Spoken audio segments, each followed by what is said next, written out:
Baiklah, selamat siang semuanya. Perkenalkan, nama saya Sari Mariko Shombing dengan NIM 2021-12-0010. Di sini saya akan melanjutkan sebuah pemaparan materi yang kemarin saya jelaskan tentang stasiun penerimaan. Sekarang kita masuk ke stasiun rebusan atau stasiun sterilizer. Dan di stasiun ini kita juga membahas 5 aspek yang seperti kemarin. Yang pertama itu tentang fungsi, yang kedua alat, yang ketiga itu SOP dari pabrik tersebut, yang keempat itu tentang losis, dan yang kelima tentang troubleshooting yang ada di stasiun perebusan atau stasiun sterilizer. Di sini saya akan menjelaskannya menggunakan alur seperti kemarin, dan teman-teman boleh menyimak video ini.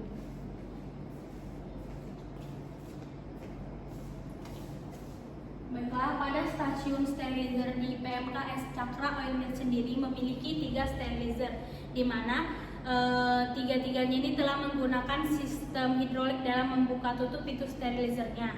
Kemudian di proses perebusan sterilizer ini menggunakan waktu sesuai dengan standar operasional produk. Standar operasional prosedur di Real Team sendiri itu 100 menit dengan buka tutup pintu rebusan yang diatur langsung oleh manajer dan askep di papan logistik kontrol atau PLC yang ada di pabrik Real Team Blend Station Cakra Oil Mill ini sendiri. Baiklah, pertama-tama saya akan menuliskan aspek-aspek yang akan kita bahas terlebih dahulu di stasiun sterilizer.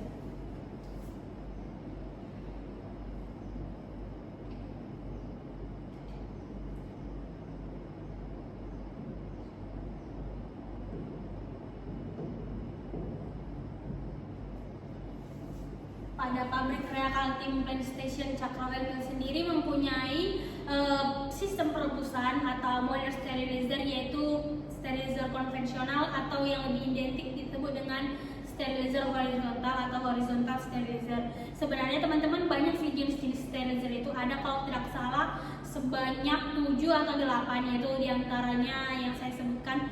Mungkin teman-teman lebih familiar lagi dengan vertical sterilizer, horizontal sterilizer, bulk sterilizer, maupun sterilizer lainnya yang digunakan oleh PMKS sesuai dengan SOP dari masing-masing pabrik tersebut. Tapi khususnya di Cakra Oil Mill Blend Station ini sendiri sedang menggunakan 3 sterilizer horizontal. Berikut adalah aspek yang harus kita perhatikan di stasiun perebusan. Sama seperti kemarin ada 5 aspek. Aspek yang pertama itu yang kita perhatikan dari fungsi. Fungsi sterilizer itu apa sih? Yang kedua itu alat-alat. Alat-alat di sterilizer ini apa saja? Yang ketiga itu SOP. Nah, SOP ini masing-masing pabrik itu berbeda ya teman-teman. Sedangkan di Real Team sendiri kan mempunyai 3 cabang pabrik. Nah, di 3 cabang pabrik itu masing-masing mempunyai SOP yang berbeda, tergantung dari ketentuan pabrik itu sendiri dan tergantung dari kapasitasnya. Di tempat saya PKL, kapasitas dari pabrik saya itu sendiri 90 ton kapasitas terpasangnya. Yang keempat itu ada losis. Dan yang kelima itu adalah troubleshooting.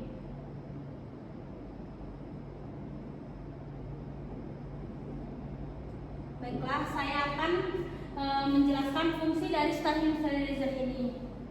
Nah, fungsi dari stasiun sterilizer ini sendiri adalah yang pertama itu sudah pasti merebus buah ya. Merebus buah atau TBS. Gunanya sih apa sih teman-teman untuk merebus TBS itu? Gunanya adalah untuk merontokkan bondolan dari janjangan agar mudah dipres dan mengekstraksi sel-sel minyak tersebut, yaitu merebus TBS dan mempermudah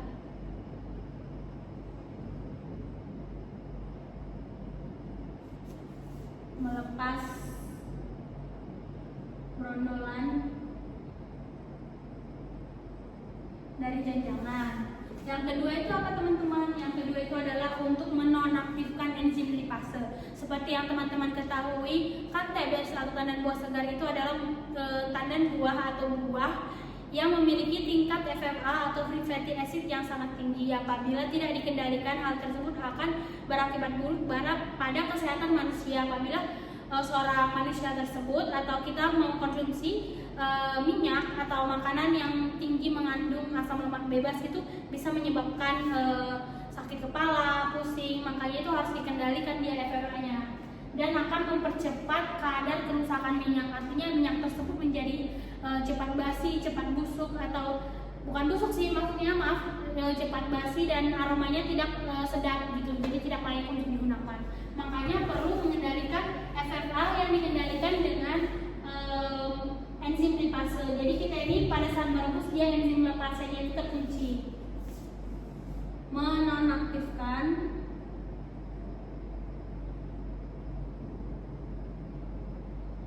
enzim lipase. Yang ketiga, mengurangi kadar air.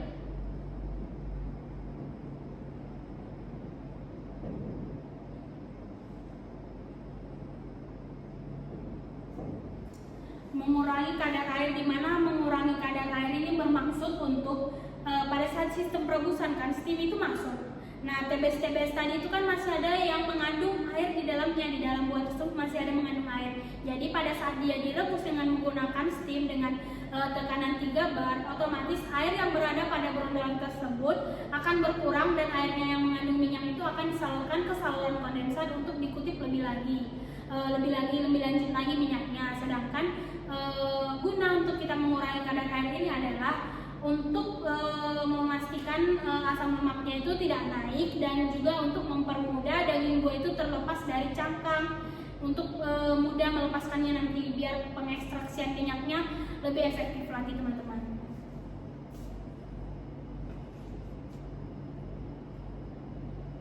Kemudian alat-alat di stasiun sterilizer ini ada banyak ya teman-teman. Di sini saya akan menggambarkan bagaimana sketsa dari stasiun sterilizer biar teman-teman lebih tergambar sedikit. Nah, biasanya kalau sterilizer konvensional itu yang menggunakan lori sebagai media penampung TBS untuk merebusnya, itu biasanya seperti kapsul sih teman-teman.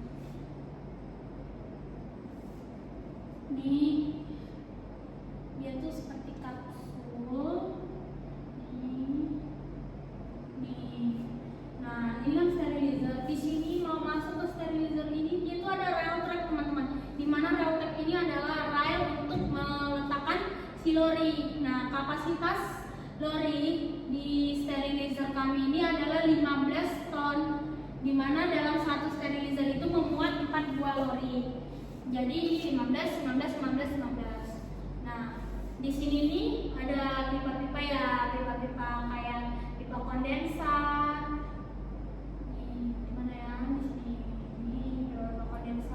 Yang nanti ini pipanya ini dialirkan nih ke VT pembuangan akhir. Nah, di sini itu ada pintunya, pintu dari sterilizer atau packing door ya kan. Nah, di sini ada valve seperti safety valve, exhaust.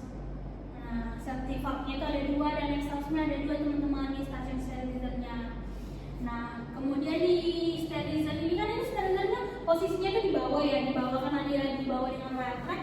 Di atasnya itu ada seperti PLC atau papan monitor, di mana papan monitor itu yang akan diatur atau dikendalikan oleh operator si sterilizer ini sendiri.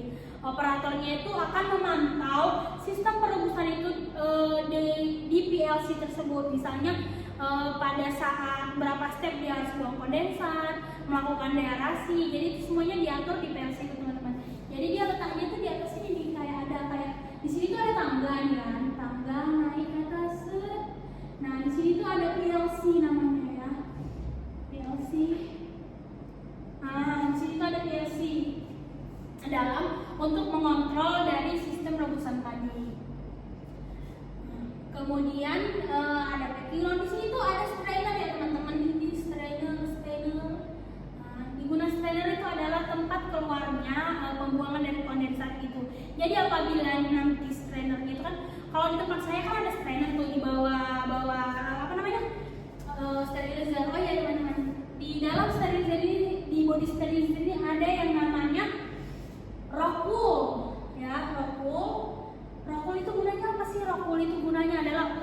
menahan kedapan panas. Jadi artinya sterilizer itu berbentuk bejana ya, bejana bertekanan. Jadi guna dari si rockwool ini sendiri adalah untuk menahan panas yang akan keluar. Nanti kan kita memasukkan steam ya, untuk merebus memasukkan steam, jadi panasnya itu nggak keluar. Jadi orang di sekitaran luar sterilizer itu tidak merasa panas karena panasnya itu sudah dibekam dari rockwool tersebut, sehingga pada saat si lori yang bermuatan TBS tadi masuk ke dalam sterilizer, itu panasnya itu dapat menyerap atau penetrasinya sampai ke dalam-dalam karena sudah dilapisi oleh rockwool tadi. Sini ada rockwool, ada strainer. Strainernya itu tadi seperti yang saya bilang untuk tempat keluaran air kondensat. Nah, kemarin ada juga masalah-masalah yang terjadi di sterilizer, tapi akan saya bahas nanti di slide selanjutnya. Jadi seperti lihat teman-teman, kurang lebih alat-alat yang ada di sterilizer. Selain dari bagian-bagian sterilizer tersebut, ada juga alat-alat pelengkap seperti yang namanya kapstan. Kapstan itu gunanya apa sih?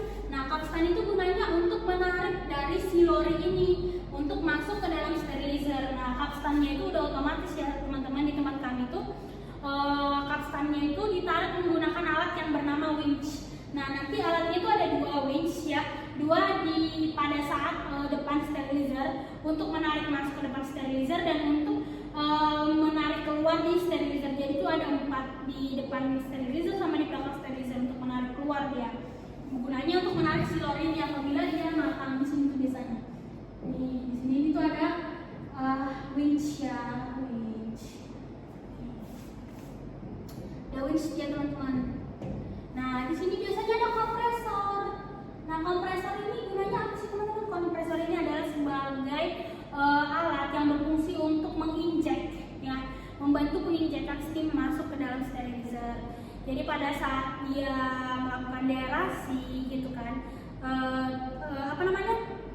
udara-udara yang berada di dalam tabung sterilizer itu kan masih banyak tuh. Itu harus dikeluarkan supaya dia vakum dan kedap, supaya pada saat sistem perebusan nanti dia itu dapat mematangkan buah atau merebus buah secara sempurna. Begitu ya teman-teman. Jadi ada banyak ya alat-alat di bagian sterilizer. Salah satunya tadi rockwool, body sterilizer itu sendiri, ada kompresor, ada winch, ada lori, ada roll track yang dikendalikan menggunakan transfer carriage yang seperti kayak kalau di tempat saya tuh kayak ada petak gitu kan, petak ada tombol-tombolnya gitu. Jadi kita tuh bisa kayak main bumbung kayak gitu. Jadi kita kayak bisa pencet miring kanan kunci rail gitu. Jadi dia itu bisa untuk mengantarkan tiap-tiap lori ini masuk menuju rel trek itu biar misalnya tersusun dengan rapi. Ada juga pipa exhaust, ada pipa kondensat, ada strainer, ada juga kompresor, ada winch juga, dan juga indikator PLC. Nah, kalau di tempat saya itu dia tidak menggunakan lagi yang namanya rotor thread atau seperti PLC manual, karena dia itu sudah menggunakan sistem otomatis teman-teman. Jadi grafik dari rebusan tersebut akan disimpan otomatis di dalam binabon. Kalau sana bilangnya binabon ya, kayak sistemnya kayak gitu. Terus kalau misalnya dia merebus, kita bisa lihat grafiknya di dalam layar tersebut dan kita ambil sebuah flashdisk. Kalau misalnya orang lab yang biasanya mengambil data-data tersebut untuk dimasukkan ke laporan harian produksi atau LHP. Nah, gitu ya teman-teman. Nah, fungsinya tadi itu ada 3, sudah kita bahas, alatnya apa aja, dan kemudian ini ada SOP teman-teman. SOP ini yaitu standar operasional prosedur, di mana SOP sendiri itu tiap pabrik itu seperti yang saya jelaskan itu teman-teman berbeda. Nah, standar operasional produksi di pabrik Rea Kaltim sendiri di Jakarta di tempat saya yaitu yang pertama tadi itu dia dalam hal membuka tutup pintu rebusan itu dia berdurasi 100 menit, tidak lebih tidak kurang ya. Kemudian standar-standar dari rebusan ini, aspek-aspek yang mempengaruhi keberhasilan rebusan ini ada banyak teman-teman. Salah satunya itu standar-standar OSIS ya, yang akan saya bahas di sini. Selain SOP dari sistem rebusan itu yang 100 menit, SOP-nya ini apa nih? Selalu menerapkan K3 ya teman-teman. Seperti yang kita tahu K3 itu sangat penting ya, dimana pada stasiun rebusan ini kan merupakan stasiun yang agak istilahnya penting dan agak-agak panas ya, agak-agak agak-agak berbahaya apabila nanti misal kejadian tidak diinginkan kayak ada kebocoran rock wool nih. Nah, tak sengaja tuh operator sterilizer yang mau naik untuk mengendalikan PLC yang di atas itu terkena atau tersandung kan. Itu makanya harus menggunakan pakaian APD lengkap berupa sarung tangan, terus dia menggunakan baju tangan panjang, menggunakan kacamata, dan juga menggunakan helm sebagai tanda keselamatan apabila terjadi sesuatu yang tidak diinginkan. Nah, kayak steam yang menyembur tiba-tiba misalnya kayak steam injeknya bocor, jadi dia tuh pakai kacamata untuk tidak terkena ke matanya percikan dari steam tersebut atau bagaimana. Itu merupakan SOP dari K3 dari stasiun sterilizer itu sendiri, selain dari waktu tutup rebusan. Kemudian kalau SOP yang lain dari yang dua itu mungkin contohnya seperti kayak misalnya si operator tersebut ada yang bermasalah, misalnya contohnya itu kejadian steamnya itu lompat-lompat gitu loh teman-teman, kayak tidak stabil, ada tidak misalnya dia itu terlambat mengeluarkan rebusan. Nah itu kan seharusnya tidak boleh dong, istilahnya telah dia merebus pas 10 menit, pas 100 menit dia ngerebus, tiba-tiba dia mengeluarkannya jadi 110 menit. Nah artinya kan rebusan kedua itu kan harusnya masuk tuh, harusnya itu rebusan itu continue ya. Jadi apabila dia udah merebus keluar masuk, langsung dia lari kedua untuk rebusan kedua. Nah dia telat tuh mengeluarkan rebusan pertama, jadinya dia harus mengendalikan manual di PLC tersebut, bisa dikendalikan otomatis dan manual. Jadi dia harus pintar dan menguasai 12 step rebusan. Kalau di tempat saya itu ada 12 step rebusan yang harus dilalui dan tidak boleh dilompat-lompati. Makanya standar operasionalnya itu dia harus hafal. Ada beberapa aspek untuk mengendalikan steam atau prosedur dari sterilizer itu. Yang pertama itu saya buat di sini. Yang pertama itu proses deaerasi ya teman-teman, deaerasi. Kemudian yang kedua itu adalah proses penaikan steam. Karena steam di tempat kami itu 3 bar ya teman-teman. Saya akan gambarkan seperti ini.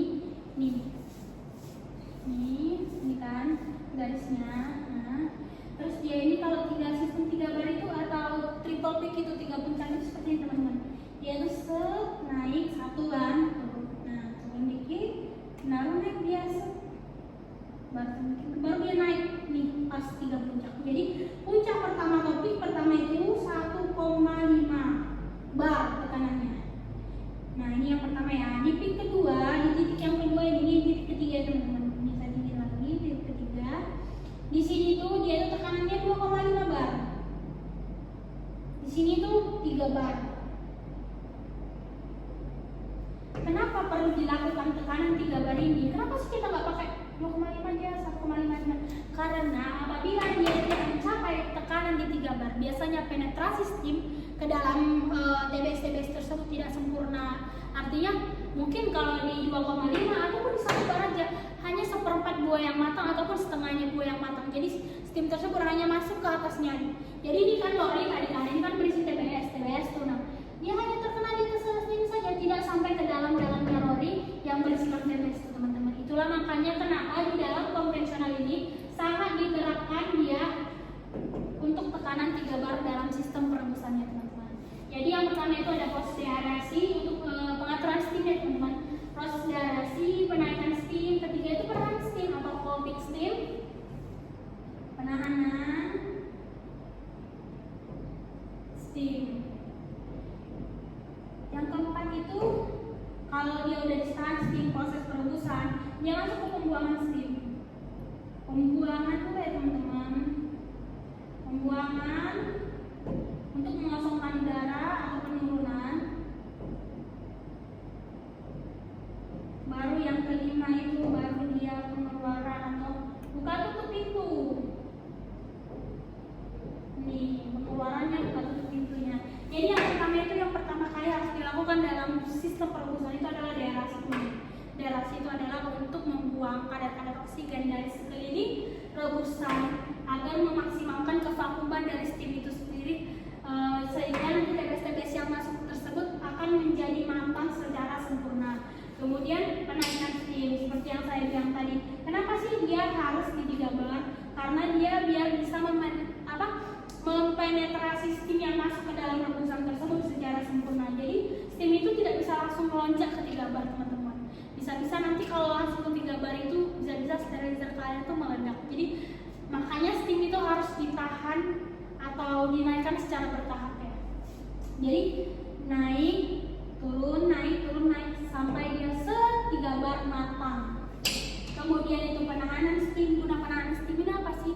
60 menit dilakukan biasanya. Penahanan steam adalah untuk memaksimalkan penetrasi atau pemasukan steam daripada TBS-TBS yang ada di pada lori tersebut.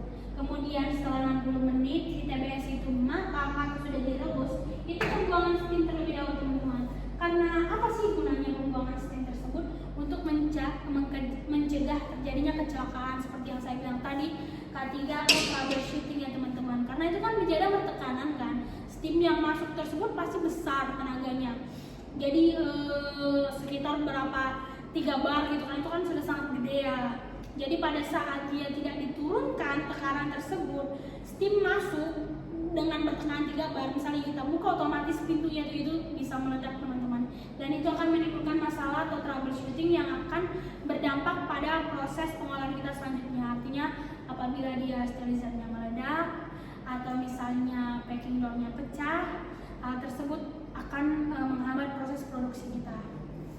Nah, yang terakhir setelah dikeluarkan semua udara-udara yang ada pada sterilizer ini, karena TBS-TBS-nya ini sudah masuk kan, ini udah direbus lah istilahnya lori-lorinya ini yang menggunakan TBS ini, barulah dia boleh dibuka tuh pintunya, dan pintunya ini ada menggunakan hidrolik ya teman-teman, yang dikontrol di bagian sini.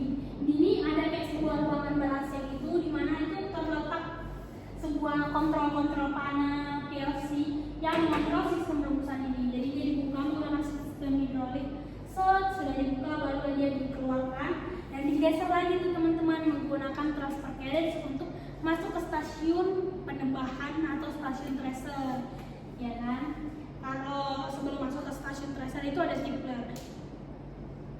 Nanti akan saya bahas lagi di video terpisah. Jadi ini adalah aspek yang sangat diperhatikan dalam sistem perebusan ya teman-teman. Selain dari fungsi rebusan itu, alatnya, SOP-nya, dan kemudian losis. Di sini kita belum bahas losis ya. Losis yang ada di stasiun sterilizer itu biasanya kalau di di pabrik Recal Team sendiri itu ada beberapa. Di sini saya tuliskan losisnya.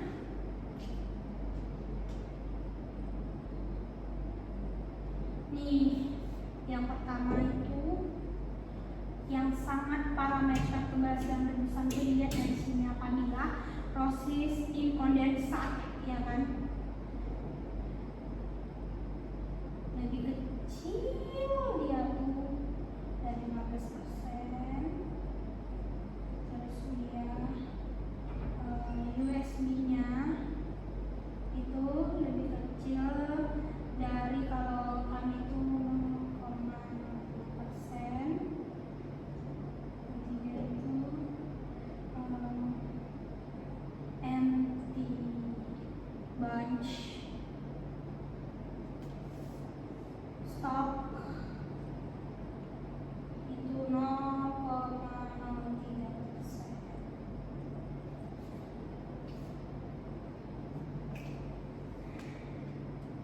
Berikut adalah beberapa losis yang saya ketahui. Di sini saya hanya bisa mencantumkan beberapa, yaitu kondensatnya itu lebih kecil dari 15%, USB-nya 0,5%, dan empty busnya itu 0,03%. Kenapa kecil, sangat kecil USB dan empty bus? Karena di pabrik saya sendiri teman-teman menggunakan sistem double tracer, dan juga di tengah-tengahnya itu terdapat bus cluster yang memaksimalkan losisnya ini. Kenapa ini saya masukkan ke dalam sterilizer? Karena ini merupakan salah satu faktor utama ya kan? Karena apabila si perebusannya bagus, berarti ini juga akan memperkecil, otomatis lebih kecil. Apalagi dengan ditambahkannya alat-alat yang saya bilang tadi, hal tersebut akan dapat lebih lagi mengurangi losis-losis yang ada di stasiun rebusan di beda recalcitrant station sendiri. Kemudian kita masuk yang terakhir, pembahasan terakhir, yaitu troubleshooting, teman-teman. Nih, troubleshooting nih. Nah, troubleshooting itu sendiri merupakan suatu masalah atau problem yang ada di pabrik kelapa sawit, di mana hal ini sangat kita tidak inginkan ya teman-teman, karena bisa menghambat proses pekerjaan atau proses produksi di pabrik kelapa sawit. Nah, biasanya troubleshooting yang saya alami waktu saya PKL di PT Recalcitrant sendiri untuk rebusannya tuh, nah waktu itu kan di tempat saya itu sistem buka tutup pintunya itu masih manual ya teman-teman, masih manual. Nah, sebulan setelahnya saya PKL baru mereka mengupgrade sistem hidrolik, di mana mereka menyewa sebuah vendor dari Medan untuk memasangkan sistem hidrolik dan mengganti panel-panel semuanya, PLC semuanya di stasiun sterilizer itu. Jadi pada saat dia masih ini menggunakan sistem buka tutup manual itu, permasalahannya ini sering luka ya teman-teman, kan itu kan ditarik menggunakan kapstannya, jadi kadang itu kan berat kan, jadi pas dia lorinya sudah masak atau mau masuk ke dalam sterilizer, si protokol itu sering terluka. Kemudian karena dia tidak menggunakan sistem hidrolik dengan winch tadi sistem penarikan oleh alat yang bernama winch tadi kan, kemudian sistem buka tutup pintunya belum hidrolik itu, jadi mereka itu kan awalnya sering terjadi ini, karet dari packing door ini tidak pas, sehingga pada saat steam masuk packing door ini sering pecah teman-teman, dan itu sangat berbahaya ya. Makanya pada saat sekarang ini Recalcitrant sedang menyeleksi untuk kayak vendor-vendor yang bagus dalam memasang si karet dari packing door ini, karena yang paling sering bermasalah sih packing doornya pecah ya teman-teman. Packing door pecah, strainernya tersumbat, sehingga air kondensat tersebut menggenang teman-teman di sini sekitar rantai itu, gara-gara ada brondolan yang masuk. Kemudian biasanya troubleshooting yang lainnya itu steamnya itu sering lompat-lompat karena boiler kami itu sering ada masalah ya teman-teman. Jadi kerusakan boilernya itu menyebabkan troubleshooting yang tadi itu meningkat. Nah, jadi pada saat dia tekanannya naik kan, misalnya kan ini kan gambar yang tekanan grafik 3 bar tadi kan, awalnya dia udah mau naik dia ke sistem ini peak yang kedua 2,5 itu dia tiba-tiba turun, drop, tiba-tiba naik lagi, itu yang menyebabkan sistem tersebut loncat-loncat teman-teman. Dan itu merupakan troubleshooting yang bermasalah untuk operator sterilizer, terutama operator sterilizer, karena dia harus mengendalikan sistem rebusan. Kan tugas dia adalah bagaimana kapasitas rebusan ini tercapai dan rebusan ini matang secara sempurna. Itu adalah tugasnya operator sterilizer. Makanya dia itu sering mengalami kesulitan di situ. Kalau pada saat saya wawancarai beliau, ya kan, dan bapak tersebut menceritakan kasus tersebut. Nah, begitu ada beberapa aspek-aspek yang berhubungan dengan stasiun perebusan atau perebusan atau sterilizer tersebut ya teman-teman. Jadi setelah buah-buahnya itu direbus, buah-buahnya itu matang menggunakan 12 step yang saya bilang tadi itu, jadinya setelah dia direbus menggunakan waktu 100 menit itu, dia itu barulah dia boleh keluar ya kan. Ini kan buah-buah matang tadi, ini gambar lori, buah-buah matang tersebut dikeluarkan, ditarik oleh yang namanya winch, barulah dia masuk ke stasiun selanjutnya, yaitu stasiun tracer atau stasiun penebahan. Di tracer ini akan saya bahas lebih rinci lagi dan lebih lanjut lagi bagaimana TBS yang telah direbus tadi akan dirontokkan, kemudian akan masuk ke bagian-bagian cara mengurangi USB atau misalnya apa-apa saja trouble yang ada di stasiun tracer. Untuk stasiun sterilizer kurang lebih secara garis besar beginilah gambarannya teman-teman. Baiklah, sekian dari presentasi yang saya jelaskan. Apa ada kata-kata yang kurang jelas dan misalnya kurang paham atau tidak dimengerti, saya bersedia dikritik dan untuk diberi saran oleh dosen pembimbing saya, Bapak Mahfud STMT, dan juga teman-teman sekalian. Kurang lebihnya saya minta maaf dan terima kasih telah mendengarkan penjelasan dari